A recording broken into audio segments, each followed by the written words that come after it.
भी उम्मीदें सब बढ़िया होंगे और आपका पिछला वीक काफ़ी अच्छा गुजरा होगा, मैं ऐसी उम्मीद करता हूँ।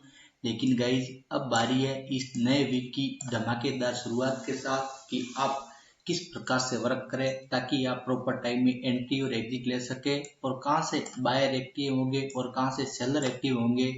पूरी एनालिसिस आप सभी के लिए one of the best analysis है, जिसमें मैं आपको सबसे पहले डेली टाइम फ्रेम पे बताने वाला हूँ कि मार्केट कहाँ से आपको रिजेक्शन लेता हुआ नजर आएगा और अब इस वीक में क्या आपको बुलिश रहता दिखेगा या फिर बेरिश होता दिखेगा।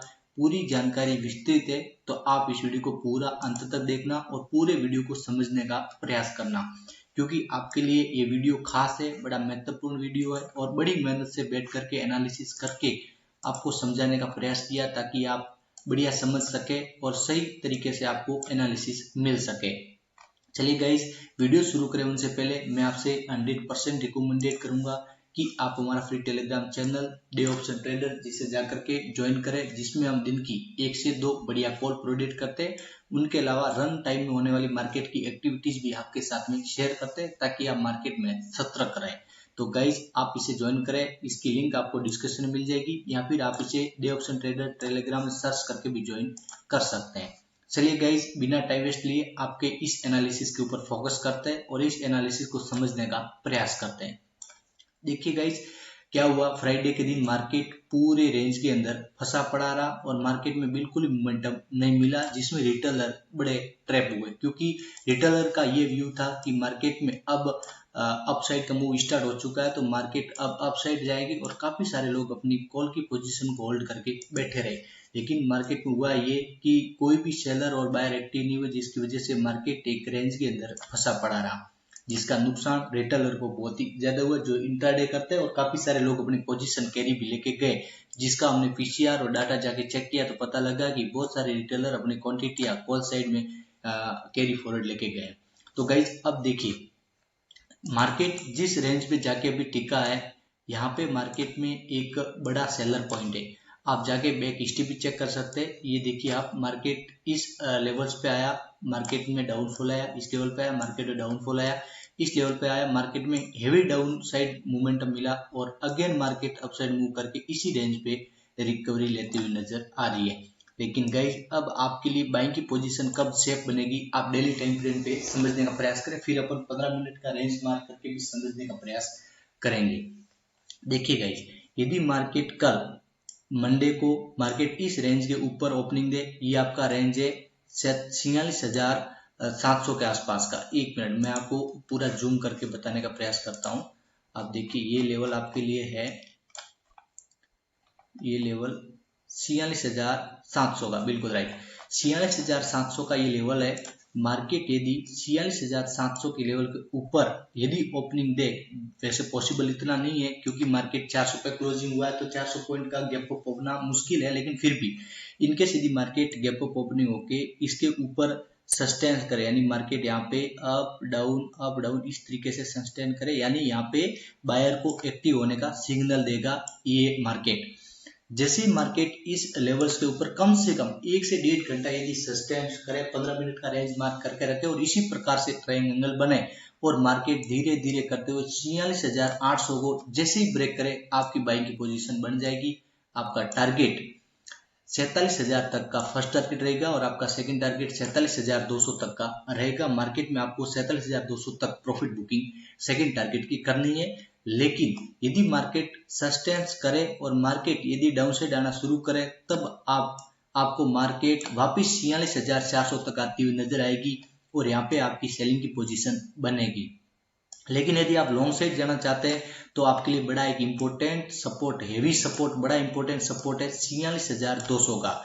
मार्केट ने यदि 46,200 के इस सपोर्ट को ब्रेक कर दिया तो मार्केट के अंदर आपको बहुत हेवी ट्रैप मार्केट में होता हुआ दिखेगा और हेवी पुट राइटिंग दिखेगी और मार्केट आपको अगेन इसी लेवल पर 44,800 तक आता हुआ नजर आएगा। ये डेली टाइम फ्रेम का व्यू बता रहा है। तो गाइस, डेली टाइम फ्रेम पे यदि आप काम कर रहे हो तो आपको काम इस प्रकार से करना है और मार्केट में आपको इसी हिसाब से अप या डाउन का मूव देखना है।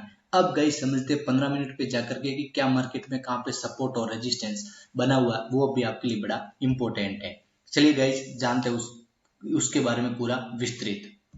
देखिए गाइज, एक बार अपन निफ्टी भी बड़ी इंपॉर्टेंट है, उसका भी डेली का टाइम फ्रेम पहले समझ लेते हैं, उसके बाद अपन 15 मिनट की रेंज मार्क करके अपन वहां पे जाएंगे। गाइज देखिए निफ्टी में क्या हुआ है, एक इसका जो सेलर जोन है, यानी जहां से सेलर जो सेलिंग करने वाले लोग हैं वो एक्टिव इसके 22,130 के पार होंगे, 22,130 के पार इसमें सेलर एक्टिव होंगे। तो मार्केट ने जो कल भी एक रेंज क्रिएट किया था, आप देखिए गाइज, मार्केट ने जो रेंज क्रिएट किया है 22,040 पे क्लोजिंग दी है निफ्टी ने, और निफ्टी का जो हाई है वो 22,080 के आसपास का है। अब गाइज देखिए, यदि मार्केट कल ये निफ्टी गैप अप ओपनिंग और 22,134 को ब्रेक करे तभी आपकी फ्रेश बाइंग की पोजीशन बनेगी। लेकिन यहाँ पे भी आपको नोट डाउन रखना है, क्योंकि यहाँ पे सेलर ट्रैप कर सकते हैं आपको। तो यहाँ पे ओपनिंग देने के बाद सस्टेन करना शुरू करें, थोड़ा आपको यहाँ पे सस्टेन होने देना है, और एक 50 पॉइंट का आपको एक रेंज मार्क कर लेना है। मार्केट जैसे ही उस 50 पॉइंट के रेंज को ब्रेक करेगा तब आपकी बाइंग की पोजीशन बनेगी, और आपको 70 से 80 पॉइंट से ऊपर निफ्टी में टारगेट नहीं लेना है, और 70-80 पॉइंट जैसे मिलने शुरू करें आप उसमें प्रॉफिट बुकिंग करना शुरू कर दें। लेकिन ये भी एक सेलिंग जोन है, आप देख सकते हैं मार्केट में यहाँ से हेवी गैप डाउन ओपनिंग हुई थी, यहाँ पे भी आप देख लीजिए, यहाँ पे जैसे टच किया मार्केट यहाँ पे गिरी, अगेन रिकवरी लेने की कोशिश किया था, लेकिन उससे पहले सेलर एक्टिव हो गया, और मार्केट अगेन उसी एंगल के बीच में जाके अटका है जहां पे मार्केट में यहाँ पे सेलर एक्टिव होंगे, क्योंकि सेलर कभी नहीं चाहेंगे कि वो अपना लॉस बुक करे। तो गाइज यदि मार्केट यहाँ पे सस्टेन करने के बाद यदि वापस डाउन आना शुरू करता है तो मार्केट आपको यहाँ तक आपकी पुट की पोजीशन नहीं बनेगी जब तक 21,940 को ब्रेक न करे। मार्केट जैसे 21,940 को ब्रेक करेगा आपकी पुट की पोजीशन बनेगी, आपका फर्स्ट टारगेट 22,700 पे रहेगा, और आपका सेकंड टारगेट बड़ा लंबा टारगेट है, क्योंकि गाइज यहाँ तक आपको मार्केट आती हुई नजर आएगी, और मार्केट में आपको यहाँ पे प्रॉफिट बुकिंग करनी, जो आपका टारगेट रहेगा 21,000। पहला आपका टारगेट रहेगा जब 21,940 को ब्रेक करेगा, तब आपका पहला टारगेट रहेगा 21,800 का, और सेकंड टारगेट आपका रहेगा, सॉरी यहाँ पे मैंने छोटा टारगेट डाल दिया, आप ये देख लीजिए, आपका टारगेट रहेगा आपका ये यहाँ तक का 21,700 तक का। जी हाँ बिल्कुल, आपका 21,700 तक का टारगेट रहेगा, और यहाँ पे मार्केट आपको यहाँ तक आती हुई निफ्टी नजर आएगी। लेकिन क्योंकि हम सब लोग इसलिए एक्सेप्ट कर रहे हैं कि मार्केट 250-300 पॉइंट नीचे आ सकती है, उसका रीजन यहाँ पे कि यहाँ पे सेलर पहले एक्टिव हो रखा, और सेलर ने इन्हीं तरीके से ट्रैप लोगों को किया है। तभी हम लोग सोच रहे हैं कि मार्केट यदि इसके ऊपर सस्टेन करके यदि अगेन सेलर एक्टिव हो जाता है, यानी मार्केट में आप सस्टेन होने का मतलब क्या समझते हैं? सस्टेन होने का मतलब ये होता है कि मार्केट ने सेलर को एक्टिव, यानी मार्केट जब इस तरीके से वर्क करता है तब क्या होता है कि जब मार्केट में यहाँ पे सबके ऐसे लगे होते हैं, तब क्या करेगा, मार्केट को थोड़ा सा अपसाइड लेके जाएगा और फिर सीधे गिरेगा। मतलब इन सब बायर्स का जब एसएल हंट होगा तभी यहाँ पे उनको बाइंग की क्वांटिटी मिलेगी, और तब वही लोग यहाँ से अपन की मार्केट को गिरा सकते हैं। तो गाइज आपको ध्यान रखना, सस्टेन होने के बाद मार्केट यदि अपसाइड मूव देना शुरू करे तब आप बाइंग की पोजीशन बैठेगा। जब तक सस्टेन कर रहा है आप बाइंग की पोजीशन में कोई भी पोजीशन क्रिएट ना करें, वरना आपको लॉस झेलना पड़ सकता है। तो गाइज अब ये तो होगी आपकी डेली एनालिसिस। अब गाइज समझते हैं 15 मिनट की एनालिसिस में कि आप 15 मिनट में किस प्रकार से वर्क करें ताकि आप प्रॉपर टाइम में और भी एग्जिट ले सके, क्योंकि डेली टाइम फ्रेम पे आपको मूवमेंट डेली के हिसाब से मिलेगा, लेकिन 15 मिनट में आपको मोमेंटम 10 से 15 पॉइंट का मिलेगा, 50 पॉइंट का मिलेगा, 150 पॉइंट का मिलेगा। तो ये भी आपके लिए बड़ा इंपॉर्टेंट है। तो चलिए गाइज अब सबसे पहले अपन जान लेंगे 15 मिनट के टाइम फ्रेम को लगा करके कि 15 मिनट का टाइम फ्रेम में आपका कहाँ पे एंट्री और एग्जिट पॉइंट बन रहा है। देखिए गाइज आपके लिए मैंने लेवल्स कुछ पहले से ड्रॉ कर रखे हैं ताकि आप और भी बेटर तरीके से समझ सके। मैं पीछे आपको ज्यादा नहीं धकेलने की कोशिश करूंगा, मैं यहीं से आपको दिखा देता हूँ। देखिए गाइज अब सबसे पहले अपन निफ्टी पे ही डेली टाइम फ्रेम पे थे, तो सबसे पहले अपन निफ्टी को समझ लेते हैं, उसके बाद अपन आगे जाएंगे बैंक निफ्टी की तरफ। आप समझिए मार्केट ने कल किया गया, एक रेंज क्रिएट किया और रेंज के अंदर ही मार्केट पड़ी रही, क्योंकि मार्केट के अंदर न कोई बायर एक्टिव हुआ और ना ही कोई सेलर एक्टिव हुआ, जिसका खामियाजा ये हुआ कि मार्केट एक रेंज के अंदर ही पड़ी रही। अब देखिए आप कल यदि मार्केट इस रेंज के ऊपर ओपनिंग देती है और ओपनिंग देने के बाद मार्केट एक बार डाउन आएगी, क्योंकि यहाँ पे जो लोग कैरी या सीई कैरी लेके गए यानी कॉल कैरी लेके गए वो लोग यहाँ पे प्रॉफिट बुकिंग करना शुरू करेंगे, तो मार्केट एक बार डाउन आएगी।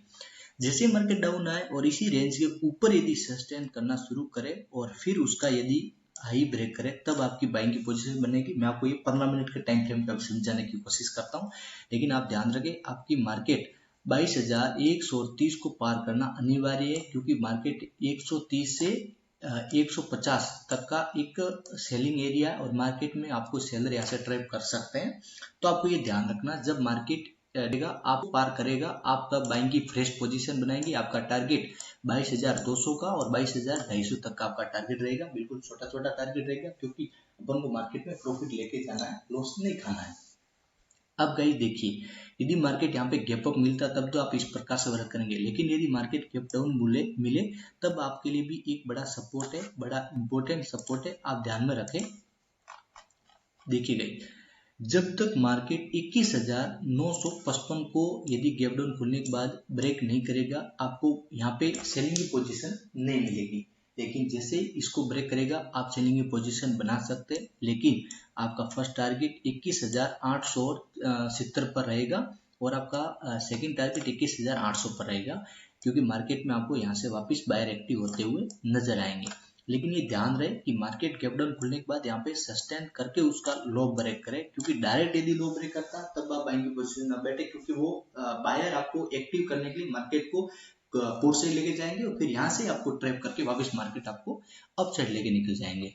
तो गाइज आपके लिए यह बड़ा इंपॉर्टेंट हो गया। अब देखिए, अब अपन समझते हैं बैंक निफ्टी में कि आप बैंक निफ्टी में भी किस प्रकार से वर्क करें। उसका डेली टाइम फ्रेम मैंने आपको पहले बता दिया। अब आपके लिए है कि आप 15 मिनट की रेंज मार्क करके आपके प्रॉफिट्स कहाँ बुकिंग होने चाहिए, जहां से आपको मार्केट में बढ़िया रिजेक्शन देखने को मिलेगा। आप देखिए समझिए, पूरा मैं वो समझाता हूँ एकदम आसानी से और जूम करके। देखिए गाइस, कल यदि बैंक निफ्टी इसी रेंज के ऊपर ओपनिंग दे, और इसमें इंपॉर्टेंट ये रहेगा कि कल के डे के हाई यानी शुक्रवार के डे के हाई के ऊपर सस्टेन करे, और सस्टेन करने के बाद एक बार मार्केट को थोड़ा सा डाउन आने देना, क्योंकि मार्केट जब तक इन बायर्स का एसएल हंट नहीं करेगा तब तक मार्केट अपसाइड नहीं जाएगा और बायर को एक्टिव होने का मौका नहीं मिलेगा। यानी आपको यहाँ पे डीप बाइंग करनी है। जैसे ही इसका लो ब्रेक होगा आपको डीप बाइंग करनी है, और आपको यहाँ इस रेंज का यानी 46,500 का आपका एसएल रहेगा, और आपको यहाँ से बाइंग की पोजीशन बनानी, और आपका टारगेट 46,700 का और 46,800 तक का 100 पॉइंट यानी 46,800 तक का आपका टारगेट रहेगा। ये तो गाइस आपकी बात होगी बाइंग साइड की। लेकिन इनकेस यदि मार्केट गैप डाउन ओपनिंग हो तब भी आप किस प्रकार से काम करो और कब आप में बायर एक्टिव होते हुए नजर आएंगे। ध्यान रहे गाइस, यदि कल मार्केट गैप डाउन ओपनिंग हो और 46,300 के आसपास यानी उससे ऊपर ही ओपनिंग दे, क्योंकि मार्केट ने की क्लोजिंग 46,400 पे 300 के आसपास ओपनिंग दे, तब आपको ध्यान रखना मार्केट 46,200 का एक बड़ा हेवी यहाँ पे बायर एक्टिव है, क्योंकि आप देख लेना मार्केट में जाके आपको यहाँ पे बाइंग की क्वांटिटियां हेवी दिखाई दे रही है। तो यदि मार्केट यहाँ का बायर है ये कभी नहीं चाहेगा कि उसको लॉसेज हो, तो उसके लिए क्या करना आपको, जैसे ही वो मार्केट यहाँ पे गैप डाउन ओपनिंग हो और मार्केट यहाँ पे सस्टेन करके, यहाँ पे ये ध्यान रखें इसमें भी आपको डीप बाइंग करनी है। सस्टेन करने के बाद एक बार लो ब्रेक करेगा, लो ब्रेक करके अपसाइड मूव देगा, तो यहाँ पे डीप बाइंग करनी है और 100 पॉइंट तक का आपका एसएल रहेगा। एसएल आपको 100 पॉइंट तक का लेना पड़ेगा। जैसे ही 100 पॉइंट का एसएल हंट होगा वहां से आपको बाइंग की पोजीशन बनेगी, और आपका वही फर्स्ट टारगेट 46,500 का, सेकंड टारगेट 46,750 का रहेगा, और यहाँ से आपको बढ़िया टारगेट मिल सकते हैं। तो गाइस आप सभी के लिए मैं बेस्ट एनालिसिस लेकर के आया हूँ। आपको कैसी एनालिसिस लगी हमें कमेंट करिए, और आप हमें ये जरूर बताइएगा कि इस एनालिसिस में आपको क्या सीखने समझने को मिला। आप हमारे इस चैनल को भी सब्सक्राइब करिएगा, और उसके अलावा टेलीग्राम चैनल को भी ज्वाइन करिएगा, वहां पे भी आपको हम अपडेट्स देते रहेंगे। चलिए गाइस, मिलते हैं नेक्स्ट वीडियो में बढ़िया एनालिसिस के साथ। तब तक आप सब लोग बढ़िया तरीके से एनालिसिस करते रहे, और आपको अगर कोई क्वेरी है तो आप हमें कमेंट करके या फिर टेलीग्राम से हमसे संपर्क करके भी आप हमें पूछ सकते हैं।